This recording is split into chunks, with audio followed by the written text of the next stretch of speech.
Hello guys, मैं रुखसार सन। मैं रहमतुल्लाह। आप देख रहे हैं वर्ल्ड रियल रिएक्शन यूट्यूब पे। अगर वीडियो अच्छी लगी चैनल को ज़्यादा से ज़्यादा लाइक शेयर और सब्सक्राइब कर दें। चलते हैं वीडियो पर। शान सा की वीडियो आई है, बड़ी इंटरेस्टिंग टॉपिक है।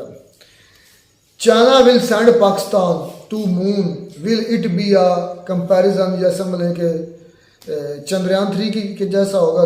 पहले देखते हैं वीडियो, बड़ी इंटरेस्टिंग होने वाली, फिर देते हैं इस पर रिएक्शन।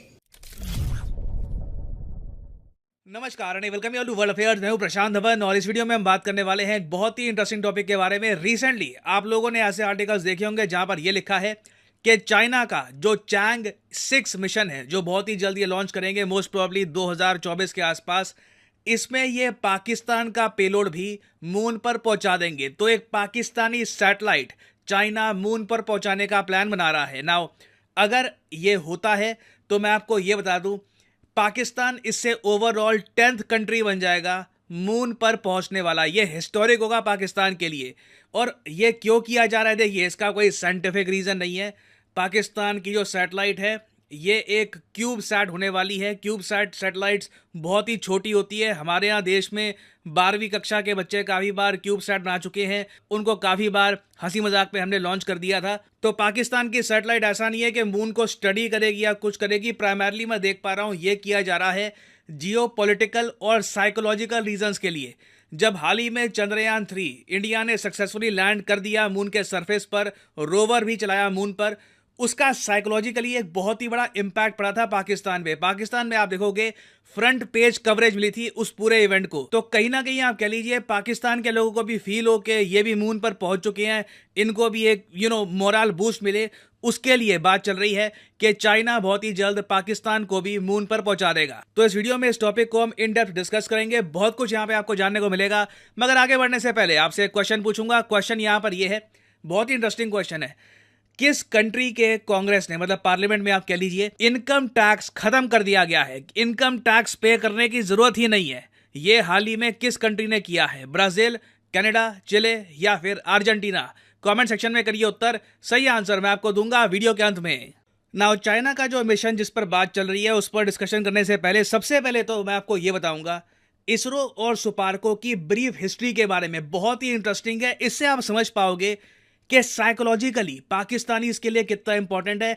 ये फील कर पाना कि ये भी मून तक पहुंच चुके हैं, चाहे लैंडिंग नहीं करी मगर पहुंच तो चुके हैं ना। ये आपके सामने एक कंपैरिजन है इसरो और सुपार्को का। जिस तरीके से इंडिया में इसरो है, पाकिस्तान में है सुपार्को। सुपार्को की फुल फॉर्म है space and upper atmosphere research commission. Now आज के समय सुपार्को लिटरली एक जोक बन के रह गया है, मगर एक टाइम था 1960s में जब सुपार्को ने पाकिस्तान को कई गुना आगे खड़ा कर दिया था कंपेयर टू इंडिया।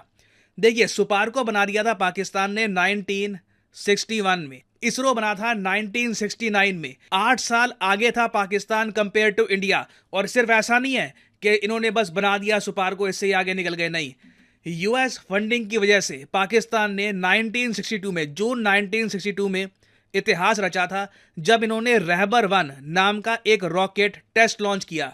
यह रॉकेट लॉन्च ऐतिहासिक इसलिए था क्योंकि उस टाइम तक ना इंडिया ना चाइना, जी हां चाइना ने भी एक सक्सेसफुल रॉकेट लॉन्च नहीं किया था। पाकिस्तान एशिया में अगर हम देखें तो तीसरा कंट्री बन गया था आफ्टर जापान और इजराइल जिसने एक रॉकेट लॉन्च किया था। इस टाइम तक अगर हम देखें ना तो पाकिस्तान मीलों आगे निकल चुका था कंपेयर टू इंडिया। अगर ये लोग इसी ट्रैजेक्टरी से आगे बढ़ते ना तो ये कंट्री आज के समय कहीं और ही होता। और ऐसा नहीं है कि इनिशियली इनके पास लीडरशिप की कमी थी।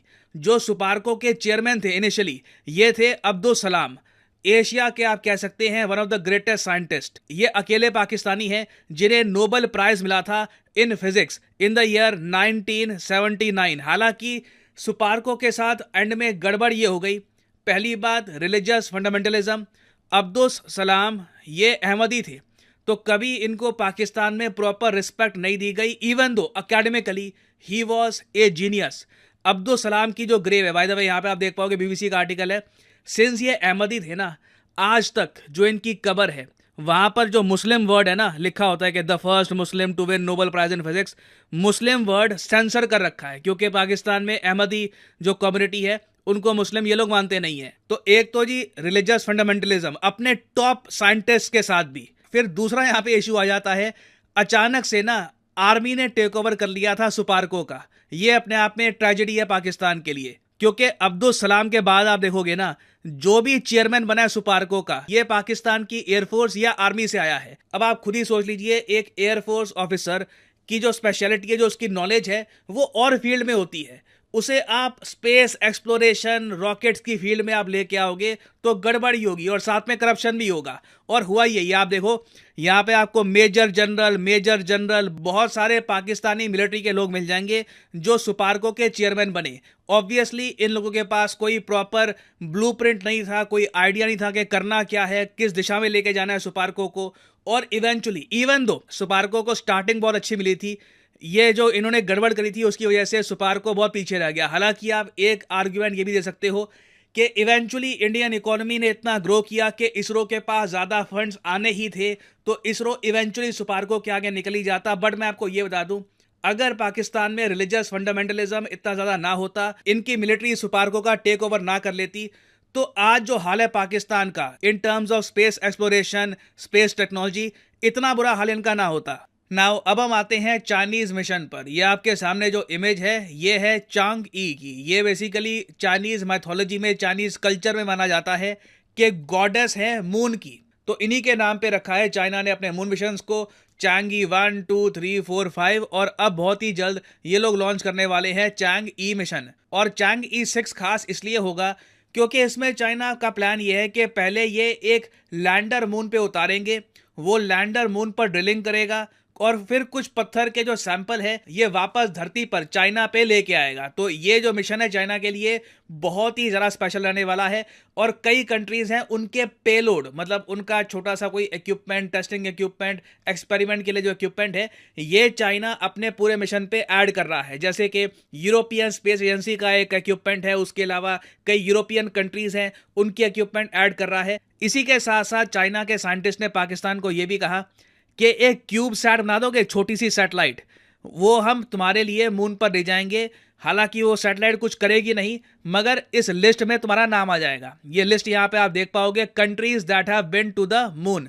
अब इधर आप नोटिस करोगे, नंबर 1 पे यूएस आपको मिलेगा 42 टाइम्स।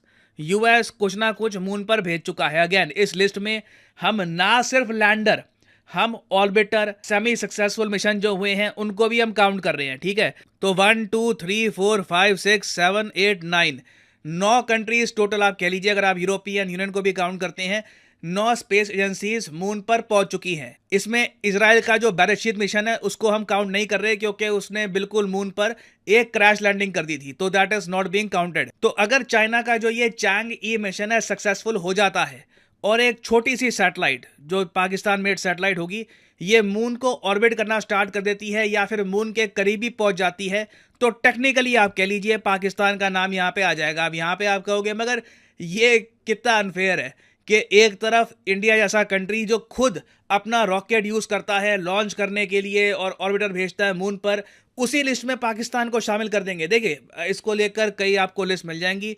कुछ लिस्ट में स्पेसिफिकली मेंशन्ड होगा कि इन कंट्रीज ने खुद अपने दम पर एक ऑर्बिटर या लैंडर मून पर भेजा है, मगर यूजुअली जो लिस्ट निकाली जाती है उसमें हम उन कंट्रीज को भी काउंट कर लेते हैं जो किसी और के रॉकेट पे अपना पेलोड भेजते हैं और मून पर पहुंच जाते हैं। फॉर एग्जांपल इस लिस्ट में आप देख पाओगे लक्समबर्ग आपको दिख जाएगा, छोटा सा देश है यूरोप में, इसकी जो कैपिटल है ये भी लक्समबर्ग है। उसके अलावा साउथ कोरिया, इटली, इनके पास खुद के रॉकेट नहीं है, कोई खुद ये रॉकेट लॉन्च नहीं कर सकते। या तो ये यूएस के रॉकेट पर या चाइना के रॉकेट पर अपना पेलोड मून पर पहुंचा चुके हैं, इसलिए इनका नाम यहाँ पे आपको दिख जाएगा। तो पॉसिबिलिटी है 2024 में चाइना पाकिस्तान का नाम भी यहाँ पर ऐड कर दे। तो अब आप यहाँ पर समझ गए होंगे कि ये बेसिकली एक मोरल बूस्ट होगा फॉर पाकिस्तानीज, और कहीं ना कहीं एक कंट्री को ये चाहिए भी होता है। हाँ, ये अब अलग बात है, मान लो ये मिशन फेल कर गया, चाइना अनसक्सेसफुल रहा, तो उस केस में आप कह लो एक बहुत बड़ा डीमोरलाइजिंग इफेक्ट भी आ सकता है।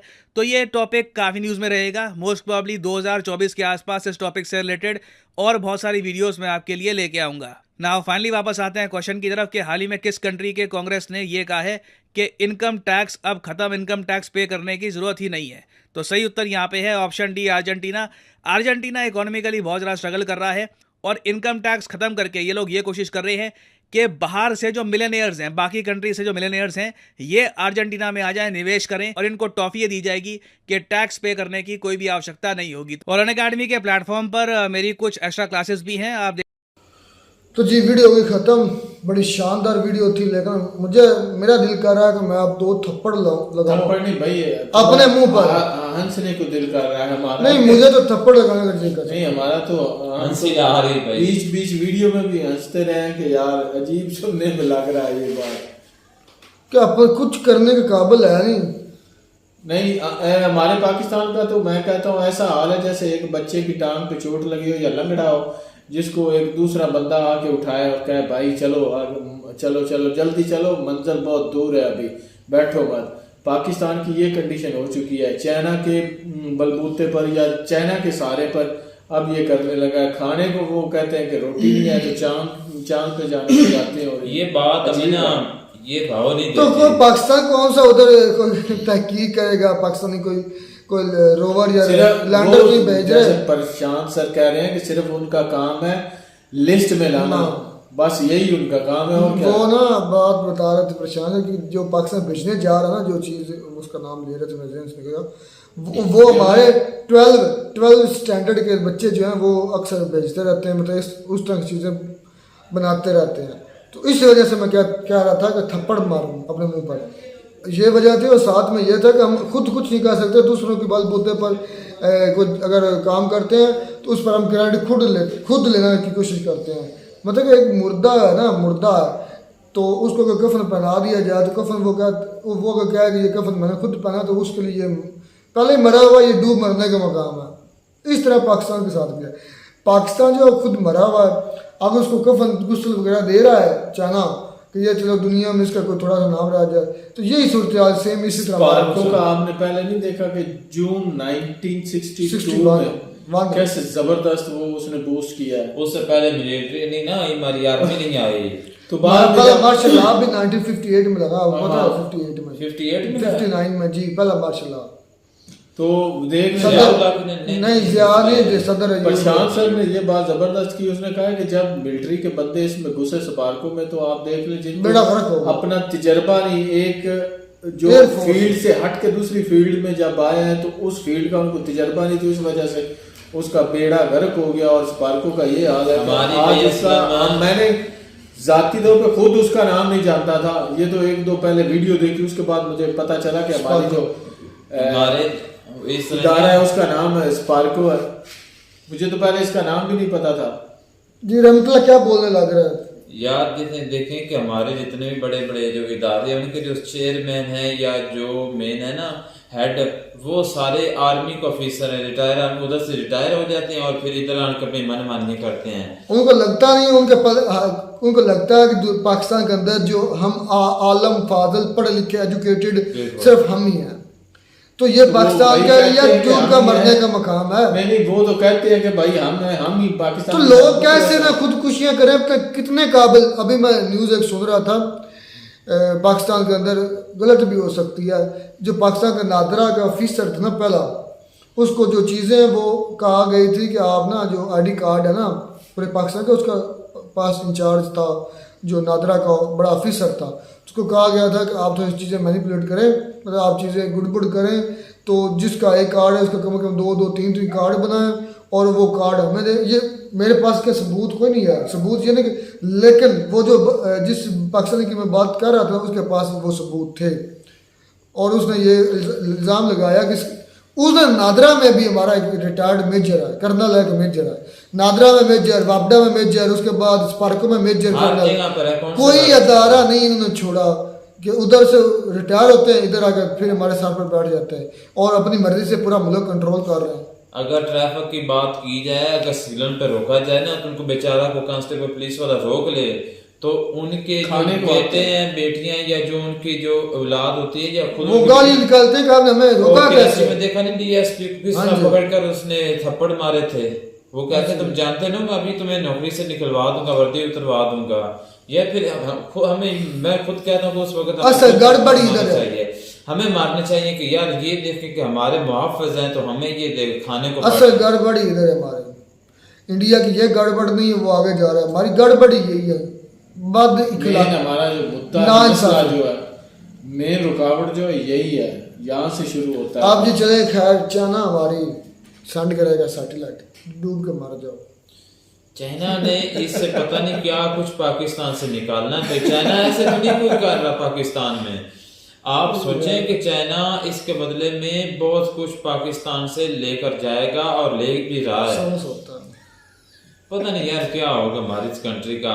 वो जो हमारा जो मुझे हंसी इस बात पे आती, पाकिस्तान डायरेक्ट चांद पे जा रहा है। हाँ आप यार यार चांद बात पे- जितनी ना देती कंट्री में हाल देखें, भूखमरी का जो मकाम है। डिफॉल्ट, मैं कहता हूँ डिफॉल्ट है, पता नहीं क्यों नहीं डिक्लेयर करते हैं डिफॉल्ट। अच्छा वो बात करें डॉलर नीचा की, डॉलर की भी बात हो नहीं, डॉलर की शायद इसमें बात नहीं है, इसमें नहीं वो पिछली वीडियो में तो लेकर ये बात इसमें ये ज़रूर है कि चाइना जो है ना, इंडिया इंडिया के साथ पाकिस्तान कंपैरिजन करने जा रहा है चाइना की मदद से। नहीं कर सकते, हम नहीं मानते, हो ही नहीं सकता, बिल्कुल सवाल ही पैदा नहीं सच्ची होता। बात है, नहीं कर सकते। सवाल ही पता नहीं। लिस्ट में शामिल होकर हमने क्या ख्याल नहीं क्या भाई, कर पता रहे है क्या है, मुकाबला होता है जब बंदा अपने बलबूते हाँ, पे बिल्कुल। मुकाबला करे। अपने- किसी के सहारे पे क्या होता है, खैर- हम तो यही कहते हैं कि भाई किसी के सहारे खड़ा होना या किसी के सिवाय- सहारे लड़ना या किसी के साथ फाइट करना किसी के सहारे पर, तो ये गलत बात है, ये अनफेयर है। जैसे वो प्रशांत सर कह रहे हैं, ये बिल्कुल उन्होंने बात ठीक की है। ये फेयर नहीं है, ये बिल्कुल खराब बात है।